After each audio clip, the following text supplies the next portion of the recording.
Buenas noches, tutor y compañero. Mi nombre es Carlos Mario Pacheco Rojas, alumno del curso de software para ingeniería del grupo número 1. En la presente actividad, pues voy a dar la demostración de cómo fue realizado la práctica número 1, en la cual se nos pide lo siguiente. Dice primero instalar MATLAB o SILAB. Entonces, como podemos ver, tenemos instalado acá el software MATLAB, que fue donde desarrollamos toda la actividad.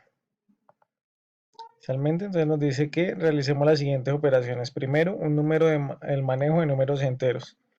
Dice que asignemos a una variable el valor de una resistencia en unidades de ohmios y conviértala a unidades de miliohmios y megaohmios. Entonces, tenemos nuestro primer programa. Entonces, inicialmente tomamos los comandos para limpiar las variables y todos los comandos que utilizamos para que limpiemos nuestra ventana de command window también. Creamos una variable llamada R, que es igual a la entrada del valor que vamos a digitar de la resistencia en ohmios. Y creamos un condicional para verificar que el valor no sea cero o negativo de la resistencia. Si el R es menor o igual a cero, entonces nos va a mostrar valores incorrectos y que es un rango inválido. Por otro lado, si R es mayor a cero, entonces nos va a mostrar valor correcto y nos va a mostrar en miliohmios el valor de R multiplicado por 1000 y en megaohmios el valor de R dividido en 1.000.000. Y nos va a mostrar el valor de M con la leyenda miliohmios y lo mismo nos va a mostrar en la siguiente línea. El valor es el valor que nos arroje M mayúscula megaohmios y finaliza nuestro programa. Vamos a correr el programa para verificar por la parte del usuario cómo sería ello. Entonces acá nos dice digita el valor de la resistencia en ohmios. Vamos a tomar un ejemplo, un 100 ohmios y oprimimos enter. Como es un valor correcto, entonces él lo que nos va a decir es nos va a decir que el valor en miliohmios son 100.000 miliohmios y en megaohmios es 0.001 megaohmios. Podemos verificar con la conversión que es el valor correcto. Si le damos nuevamente para verificar en el caso que le demos, por ejemplo, -2, entonces ahí nos va a decir que son valores incorrectos y que es un rango inválido. Por otro lado, tenemos el manejo de números reales, donde se nos pide que asignemos a una variable el valor de la capacidad de almacenamiento de un disco duro y calculemos su valor en unidades de bytes y kilobytes. Como vemos, los discos duros, su capacidad de almacenamiento se mide principalmente en gigabytes. Por lo tanto, entonces inicialmente limpiamos todas las variables, creamos la variable C y decimos que su valor sea igual al valor de la capacidad en gigabytes, que lo digite el usuario. Y damos una condicional para verificar que ese valor no sea menor a 0 ni igual a 0. Le decimos que es valor incorrecto y valor inválido en caso de que lo sea.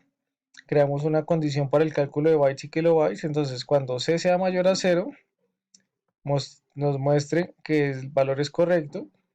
Y B, la variable B, va a ser igual a C, que es el valor que ha digitado el usuario, por 1.000.000,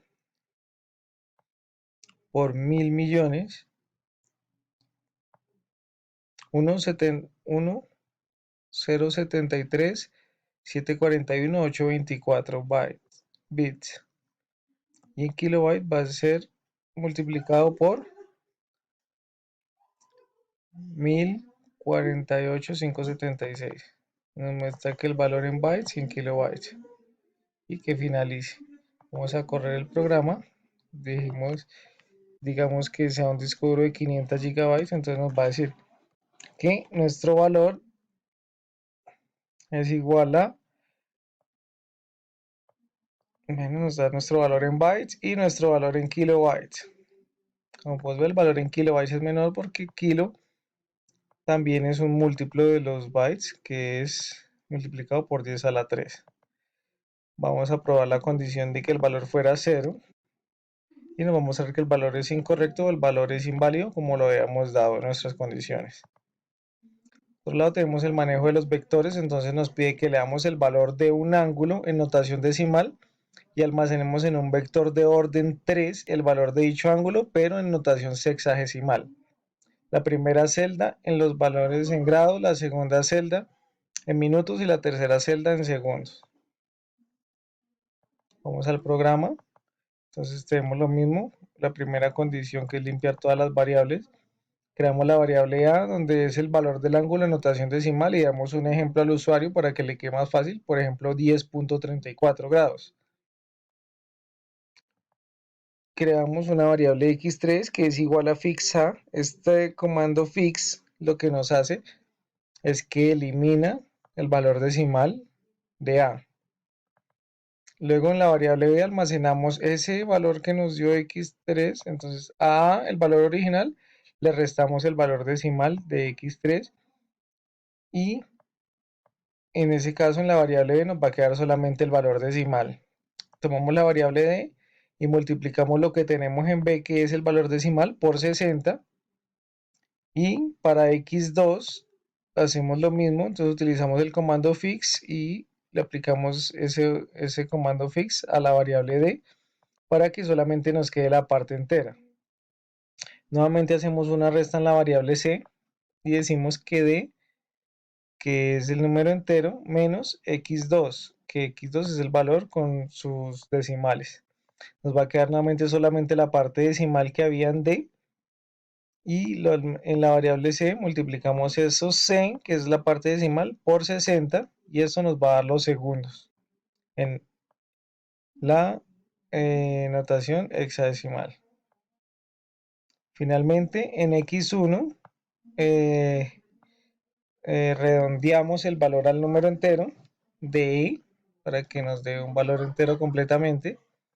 Y en la variable hexagesimal bhg, en este caso la hemos denominado así, bhg es una variable, vamos a darle que nos grafique el valor de x3 con el símbolo de grados, la variable x2 con el símbolo de minutos y la variable x1 con el símbolo de segundos, y nos muestre notación hexadecimal, y nos muestre la variable bhg.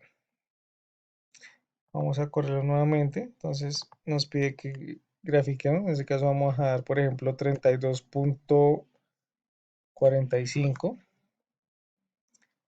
Entonces nos va a decir que notación hexagesimal, ese valor de 32.45 grados es igual a 32 grados 27 minutos con 0 segundos.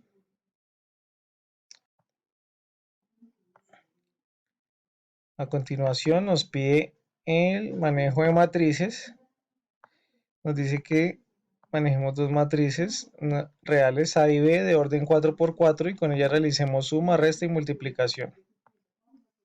Entonces venimos acá a las matrices y lo que hacemos es que podemos insertar la matriz término a término, las graficamos en una matriz de orden 4×4 como nos pide, matriz 1, matriz 2, que se van a llamar A y B, y hacemos suma, resta y multiplicación, que es lo que nos está pidiendo. Corremos el programa, entonces digitamos el primer término, en este caso 1, 2, 3, 4. En la matriz 2 podemos ver que para el usuario nos pide, entonces vamos a darle 4, 5, 6 y 7. Dale Enter, entonces es lo que va a hacer es ejecutar todos los comandos. Podemos ver que nos mostró la matriz 1, está 1, 2, 3, 4, la matriz 2, 4, 5, 6 y 7, y nos hace las respectivas operaciones, suma, resta y multiplicación de las mismas. En penúltimo lugar tenemos el manejo de funciones predefinidas, nos dice que consultemos 3 funciones predefinidas de MATLAB o de SYLAB para el manejo matemático y realicemos un ejemplo donde se evidencie su aplicación. Lo tenemos en el archivo denominado funciones, limpiamos las variables, pedimos ingresar el término 1, el término 2 y para funciones predefinidas entonces vamos a hacer la suma con el comando plus, sumamos los dos términos A y B que son los que ingresamos. Posteriormente hacemos la resta entre A y B y la multiplicación con el comando times entre A y B.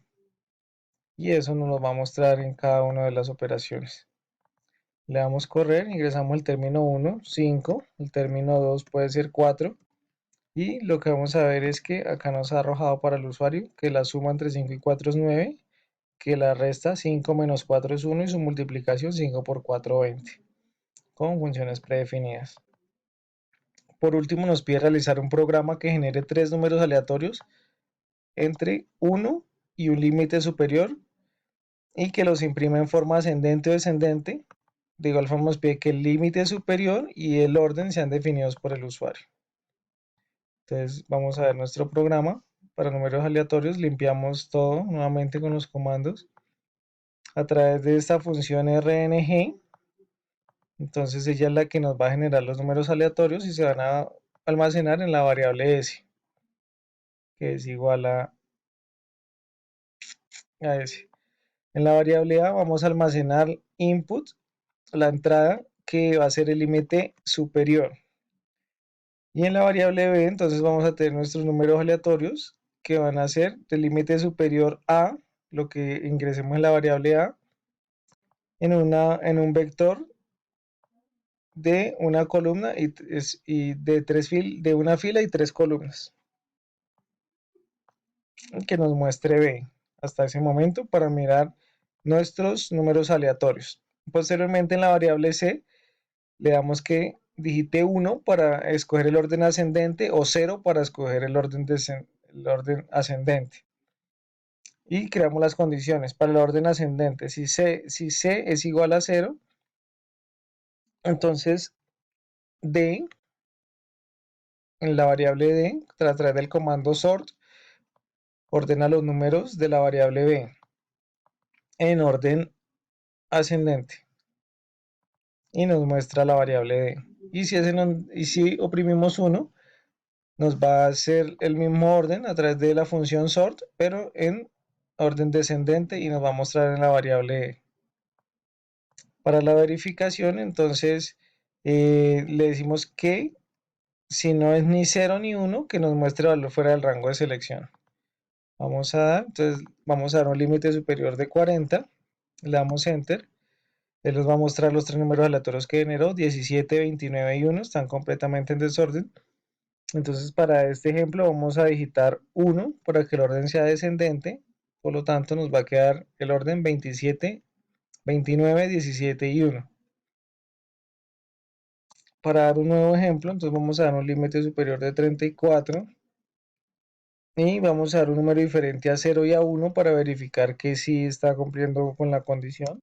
Entonces nos va a decir que el valor fuera del rango de selección. Si damos un nuevo ejemplo, por decir algo, damos un número 50 en el límite superior y a esta vez le decimos que sea 0 en el que nos ordene para que sea orden ascendente. Los tres números aleatorios generados nos van a dar 1, 21 y 37. Como ver, nuestros números aleatorios han sido ordenados. Muchas gracias, tutor. Eso fue todo durante esta práctica.